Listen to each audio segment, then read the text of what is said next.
প্রিয় দর্শক, জুলাই অভ্যুত্থানের পর যারা জুলাই যোদ্ধারা বিভিন্ন নামে বেনামে বিভিন্ন কারণে অকারণে যারা আন্দোলনে রাস্তায় নামে, শুধু তাদের ব্যক্তিগত প্রতিষ্ঠানের সংগঠনের জন্যই, তাদের স্বার্থ হাসিল করার জন্যই আন্দোলনে নেমেছিল। আর এই আন্দোলনকে সরকার দলীয় তাদের পৃষ্ঠপোষকতায় পিছনে সমর্থন দিয়ে যাচ্ছিল, যেন আন্দোলনটা বহুদিন টিকে থাকে।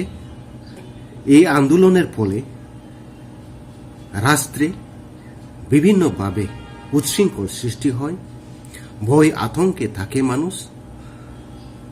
তার এই গন্তব্যে, তার এই লক্ষ্য উদ্দেশ্যে এই আন্দোলনের জন্য পিছন থেকে পৃষ্ঠপোষকতা করেছিলেন, যার ফলে তারা ক্ষমতায় চিরকাল টিকে থাকতে পারে, তাদের স্বার্থ হাসিল হয় এবং তারা প্রত্যেকটা সংগঠনে ব্যক্তি স্বার্থের জন্যই তারা আন্দোলনের মাঠে নেমেছিল।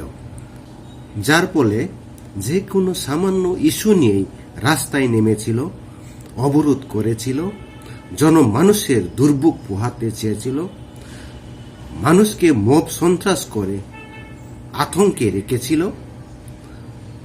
যার ফলে আইন শৃঙ্খলা বাহিনী তাদের উপর তেমন কোনো হস্তক্ষেপ করত না, কারণ উপর মহল থেকে দিক নির্দেশনা ছিল যে আন্দোলন হচ্ছে,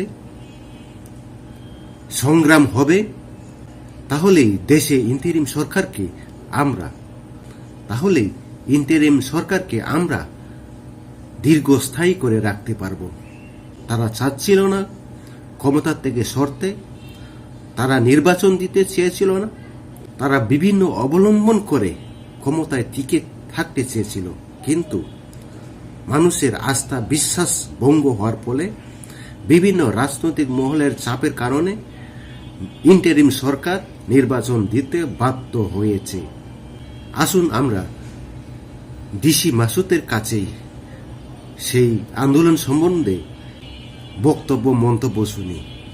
আন্দোলনকারী যারা যার যার স্বার্থে আসে, তো এরা তো দেশের স্বার্থও নাই, বড় কোনো স্বার্থ নাই, স্বার্থ একটা নিজের স্বার্থ।